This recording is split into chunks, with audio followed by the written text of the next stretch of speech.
Hi, my name is Bona, and with me here is Chinedu. Hello. Chinedu is a cybersecurity expert, and today we're going to be looking at cybersecurity, what it actually means, the threats, and ways of mitigating the threats. So, I'm going to start by asking you what actually is cybersecurity? Okay, cybersecurity it's a technique or practice of protecting your digital assets, systems, and network from unauthorized access or attacks. All right, so sometimes when we say digital assets, many people don't actually understand what digital assets means. Just like the way we have real estate, we have houses. A house is considered an asset, or maybe it's your property, or maybe if you enter into your house, your collection of shoes and all those things are physical assets. So the same thing is applicable in the cyberspace or in the online space. Uh, Maybe your account, maybe your social media account is a digital asset. The resources you have in the cloud are your asset, your document. And one thing about asset is that you don't want people seeing things they're not supposed to see. You don't want people stealing things you don't want them to steal from. Let's imagine that you have an ebook, and this ebook is in a web server, and somebody manages to get access to that ebook and start distributing it. The person is stealing from you. That's not what you want. Or you have a private conversation with somebody via messenger, maybe through WhatsApp, very confidential information. You wouldn't want somebody having access to those information. It could be even about maybe business. You are discussing strategy, and your competitor manages to see your strategies even before you implement it. What it means is that he might even go ahead and implement it Before you before do. you. So the topic of cybersecurity is very, very important. And these days, so many people want to venture into cybersecurity for some reasons. So I would like to ask you, do you notice that there is a growing trend towards people wanting to learn cybersecurity? And what do you think is the reason for this trend? Well, the reason for it, first of all, is cybersecurity is one of the high leading tech skills anyone can acquire. And if you do it and do it well, take it as a career, it sets the lifestyle, pays you well, keeps you comfortable. I think I think that's one of like at least 30% of the reasons why the vast majority of people running into it are. Then few of this majority are doing it for the passion and just the feel and the bargain, right? But yes, there is a growing desire for cybersecurity now, probably because of experiences, because a lot has happened to people in the past. People are now trying to understand what cybersecurity is, and I personally advise everybody should. Should, yes. And apart from the people that want to take it as a career or because of passion, don't you think that maybe cyber criminals also want to learn cybersecurity as well? And don't you think they might apply that knowledge into, or first of all, do you consider cybersecurity to be is this something ethical? Is this something ethical, something morally right to do? Or, in fact, we've not actually understood cybersecurity. Tell me more about cybersecurity. I want to understand it more. Well, cybersecurity, it's like, how do I explain it in the layman way? Okay, it's like a loaded gun handed to a soldier. What you do with it is entirely up to you. But mind you, there are consequences to your actions. So if you open up fire to people you're not supposed to open up fire to and you are caught, you face the you face the judgment. But when you use it to protect properties, lives, and rights of the citizens that you're supposed to protect, then you are given an award. So see cybersecurity as such in this nutshell. When you indulge into cybersecurity, you could use it for any purpose, but there are consequences. You can use it for criminal activities, which is common in our society now. You can use it to protect yourself and organizations as well. Okay. So what it means is that the good and the bad can learn cybersecurity. Cybersecurity is good, it is bad. So it's left for you to make good out of it or to make bad out of it. All right. So, and I think considering the society where we live in now, almost everything is digitalized, Yes. and I think because of that, you know, people are now concerned about how to protect their digital assets. And almost everybody, all the transactions we do are electronic, using mobile apps and so on. Our interactions are done using messengers or social media platforms, and so many companies are doing their business operations using digital tools, websites, web servers, and so on. So I think, and in fact, almost I think the demand is growing every day, considering the rate at which the society is embracing the cyberspace. So what this means is that there will be more demand for cybersecurity experts all over the world. Well, just like you said, everybody is getting into the cyberspace because if you look at it now, the leading cause to financial freedom is in tech. People are trading forex, Bitcoin, trading online, making sales online, WhatsApp vendors, Facebook ads, Instagram ads. Whatever it is you're doing now, everybody's doing it online. As much as I saw an ad selling palm oil online, you see, anything and everything is going online now. So yes, and all these things are assets and they need protection. Just the same way you have your security personnel at your gate post, that is the same way everybody or every individual or organization who has assets on the cyberspace needs To protect the assets. exactly. So, So in yes, essence, ironically, you would say that a cybersecurity expert is like a watchdog. yes, But apart from watchdogging, they can do other things like even preventing it from happening in the first place. exactly. Yeah. So, and I think let's look at something personal, because sometimes when we talk about cybersecurity with regards to corporations, some people find it difficult to relate it to their personal experiences, lifestyle. You know, these days you hear cases of people whose WhatsApp were hacked. People sometimes their Facebook get hacked, and so on and so forth. So, first of all, is it possible? Or I know it is possible, very possible. So, what do you think are the reasons why people get hacked? Well, the reasons why people get hacked. Especially their social media applications, maybe their messengers. You know, why? What activities do people do that increases their chances of getting hacked? These activities include the most commonest one online is clicking of links. Links are those blue things you see written in some italics, some codes you don't understand, but then they are blue like in your browsers. So when you click on those things from an, let's say, unknown or not trusted agent or personnel, you are at risk. If you click on anonymous links that you don't know how they come about, that is wrong. Let's take for instance, your bank manager calls you, tells you, I am going to send you a link, click on it and carry out some activities.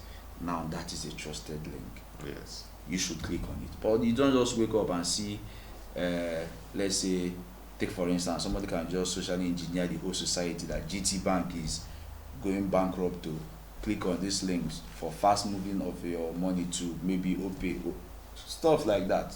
Hackers can come up with anything. It's called social engineering. Trigger you, get you into a frenzy of activities. You just click on it. And funny part is when you click on these links, they appear so true.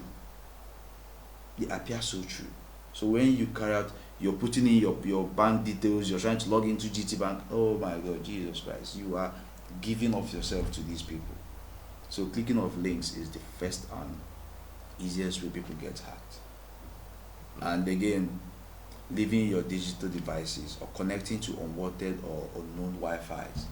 The commonest one when it comes to Wi-Fi is when you get into hotels. Yeah, hotels give free Wi-Fi's for their customers. But then the crazy thing is when you get there, let's take for instance, you say let's use Nano Edge. You say Nano Edge hotels. You see Nano Edge 1, Nano Edge 2, Nano Edge 3, Nano Edge 4. How many Wi-Fi's do you people have? How many networks do you people want to create? It's possible you can have like 10 to 5, but not up to 45, 14, 20. Now you as a customer, you just, Nano Edge hotel, it's Nano Edge. These are hackers designing these Wi-Fi links and connections so that once you get into it, you are in their network, not in Nano Edge Hotel's network. So they can run scans on you, get your phone details, your device informations, and try to look for the best way to penetrate into your devices. And once they are able to do that, and most of our citizens now, they are not really in the know of cybersecurity. You can't tell a businessman who understands just make a transaction, supply my goods, and I sell it off. Like, they don't really understand it. So they do fall victims to all these things. And it's rampant in most hotels. So when you connect to those links, you are in their network. And they supply you with the internet services, funny enough. You make transactions. And as you're making it, some can go as far as carrying out a man-in-the-middle attack on you, where whatever it is you send out, they will capture it. So they could change your information. They could steal your information from you. They could steal your logins, your password, your username. It's crazy out there. So don't just get into things you don't know. I suggest if you get to hotels, because of how rampant it is now, go with your own personal devices. Go with your Wi-Fi's because you trust them. Use VPNs if you must, so that your accounts, WhatsApp, Facebook cannot be hacked. And you, like you said, people do more of communications on WhatsApp now. People send password codes, BVN, NINs on WhatsApp. So when you hack someone or when someone is hacked, all those informations they are there. The commonest hack on WhatsApp is WhatsApp web. It doesn't take 10 seconds. Just let me make a phone call with your phone. Just scan the thing and give you back. As long as you're online, they have access to you. Yes. Do you understand? So now when all those things are happening, or when you're being hacked, the first thing you do, look for patterns. And some hackers are very smart. They study your pattern. They study how you chat, how you text, study the kind of conversation you do. That is, from studying your chat, that's what they know the next thing to say to this person, to your contact. It could be a business partner. They could tell the business partner, okay, I'm willing to sell you this house. Instead of 25 million, I'm willing to sell you 50 million if you can make this transaction now. And in that spontaneous spirit, the person makes the transaction. And it's you. It's from your WhatsApp. You have no evidence against it.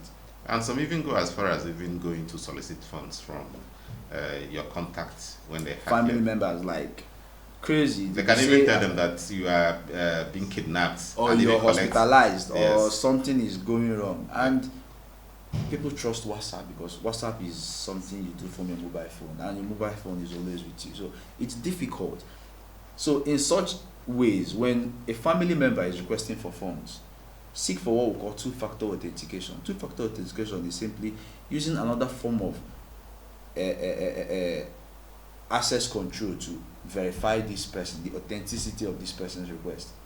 You can call them on the phone. Hi, are you the one telling me like what's happening? There's a certain text you will get. The next thing you call that person, and until you hear from that person, do not make any transaction, because sometimes they will busy it and tell you, I'm in a space, I can't talk. Tell them, okay, get to a space you can talk, and then call me. Some can even request you send the money through the owner's account, because they have access to the account. Because yes. So that way you wouldn't doubt that it is not from the person. Is it like I say, everybody and anybody can be hacked. Yes. Because it at the end it plays down on your psychology. You know, when you hear hacking, you think it's the devices. No.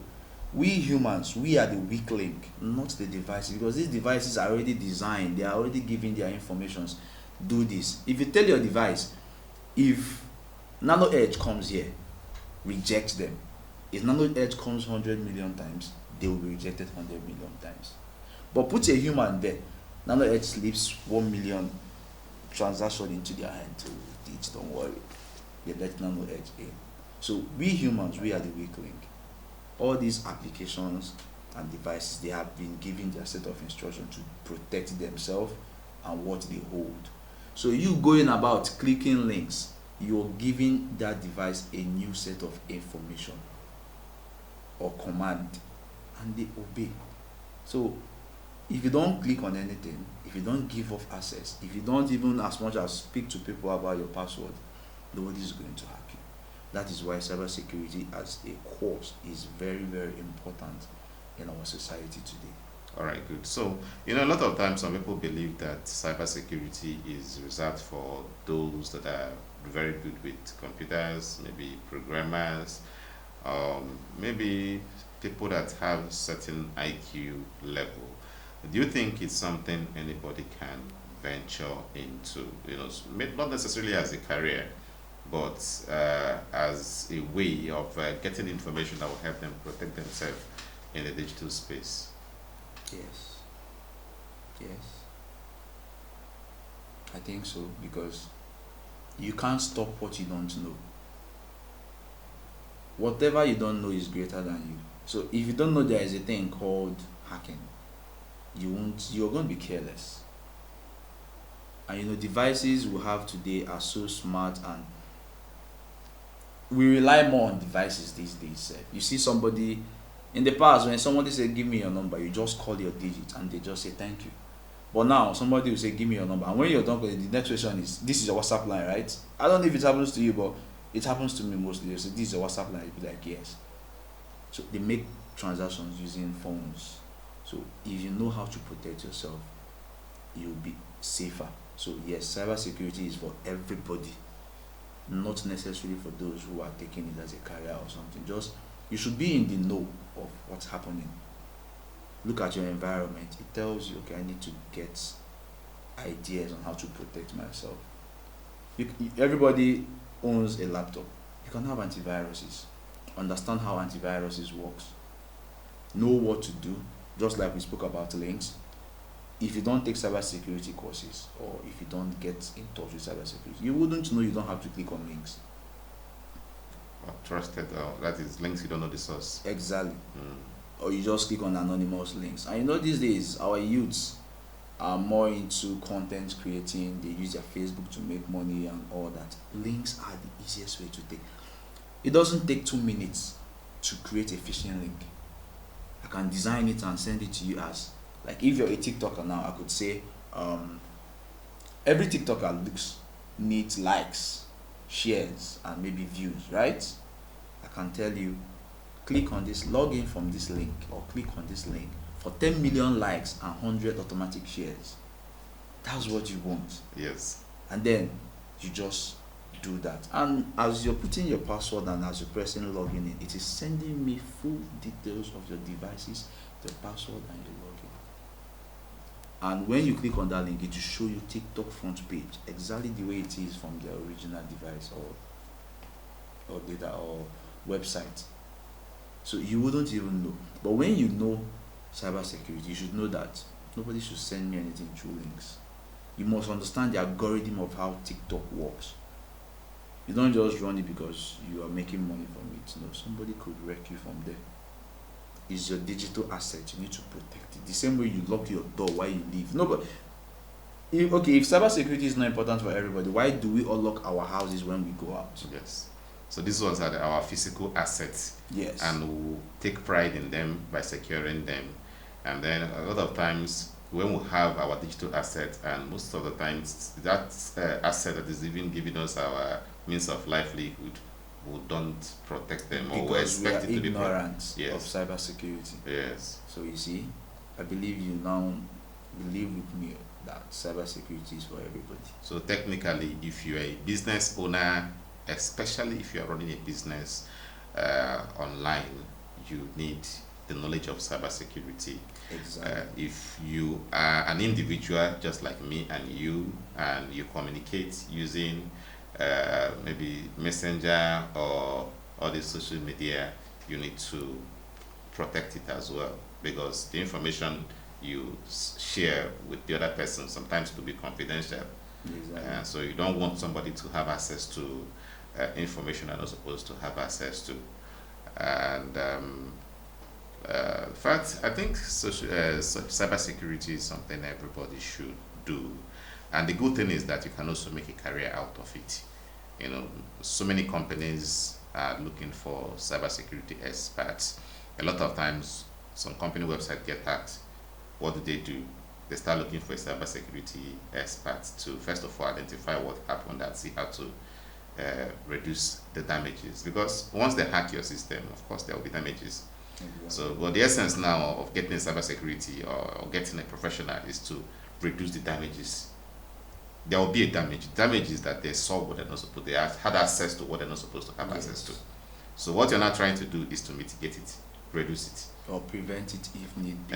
So I'm talking about a situation where it has already happened. Okay. And if it hasn't happened, you prevent it from happening. There could be ways you'll be running your business without even knowing that you are endangering your business. You know, you are leaving loopholes that what do you call it, cyber criminals can exploit. So an expert can tell you that these things you are doing like this have vulnerabilities, so avoid them. You know, so I think cybersecurity is actually something that is for everybody. And the good thing is that we have a course on cybersecurity from beginner to advanced, and you could take advantage of it. So the course is going to be starting on the 15th of this month. We should be in a week time. So if you need more information about the course, you can visit our website nanoedgeng.com, or you go over to our social media platforms. We have accounts with Instagram, we're on Facebook, we're on TikTok as at nanoedgeng, and get more information about the course.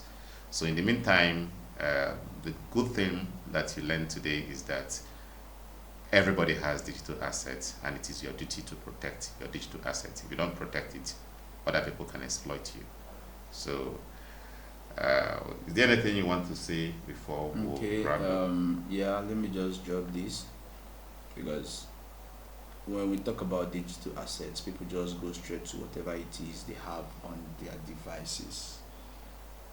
The best way to protect your digital assets starts from you, not antiviruses, not getting cybersecurity experts. You need cybersecurity experts, yes, but the best way to do that starts from you. What do you say in public? Do you give off information about you in public? How do you protect your passwords? You don't use weak password. There is what we call a weak and a strong password. Stop using your names and your date of birth. Even 1, 2, 3, 4, 5, 6. People use those. People use that up to today. Yes. People think, okay, share me your phone hotspot. You see somebody telling you it's 999. No. That's why some applications will tell you use an uppercase, a lowercase, a functional key, and a number. Combine them, because that is what the system or the computer system uses to protect itself. It's called hash functions, but that's a different topic altogether. So put good strong passwords, protect that device first, protect your account inside the device, and then protect whatever it is you have in that account. So you don't have to skip. You can't just go and tell somebody, man, in my phone I have a Bitcoin wallet that contains 10 Bitcoin. To anybody you say that, the person is really thinking, how do I get 5 Bitcoin? The person can even collect it from you. Now that is where it starts. You are now a target. Yes. Just by saying things, you're now a target. Now the person starts looking for ways to socially start getting close to you, start being your friend, asking you things like, let me make a phone call. Series of, let me make a phone call. Hey, let me download this movie with your phone. Mine is not working. They are buying your trust. They are teaching you how to actually give them the phone and relax. You don't have internet, I can give you a hotspot. Yes, stuff like that. They are trying to like build up your mind into giving them free access or create a vulnerability around you. So from using your phone, They are looking at your pattern. They are studying you. When you hear hacking doesn't happen immediately though. It's a process. Yeah, it could take months, a year. It depends on who you're trying to hack. If you're trying to hack big organizations, you need to. I'm not teaching anybody how to hack an organization, but just know it takes time. Sometimes it requires about 10 to 15 men to do that. It's called a group. But trust me, when they hit you, you will know. Because they're going to use APT, Advanced Prolonged Threat, on you. They're going to study your every single move. Your staffs. That's why in an organization, teach your staff. Your cybersecurity experts in organizations, they are not just there to look at systems and no. You can create phishing links, send to all the staff, see who falls a victim. Then from there you can now start training them about cybersecurity. That's why cybersecurity experts in organizations basically they teach staffs or they put staffs into awareness of what's happening, what you should do and what you should not do. Monitor their network, see who is leaving what they are supposed to cite. Like just like some organizations don't allow you to use their system to browse, to check your email. Facebook, Yes. to check your email. You can't do anything outside whatever that has to do with the organization with their system. It's against. Some organizations go as far as removing all apps except only the applications and software needed to run the office or organization affairs. These are ways that organizations should protect themselves. So you as an individual too, you need to do that. Where am I going to? Do I need this phone? Do I need this phone? If you're somebody that has 3 to 4 phones, you don't pack all these things at once. You have to have a bag. Like, where am I going to? Do I need this one? No, you drop it. What laptop? Separate your lives. Separate everything so that you don't become an easy target. Don't join networks anyhow. Don't share your network anyhow to anybody. So that is just what I have to add. Before you get hacked, it takes series of processes. It doesn't just get into your account. Yes, you have to. The weakness starts from you actually, and you can only observe and understand or protect yourself to a minimum if you know cybersecurity. Yes, so it starts from the knowledge, the awareness. Yes. Once you are properly informed, then you'll be able to act right. Yes, That exactly. way you wouldn't be showing your vulnerabilities around. Yes. Okay. So thank you so much for making it to our podcast today. It's nice having You're you here. welcome. Thank you. It's nice to be here also.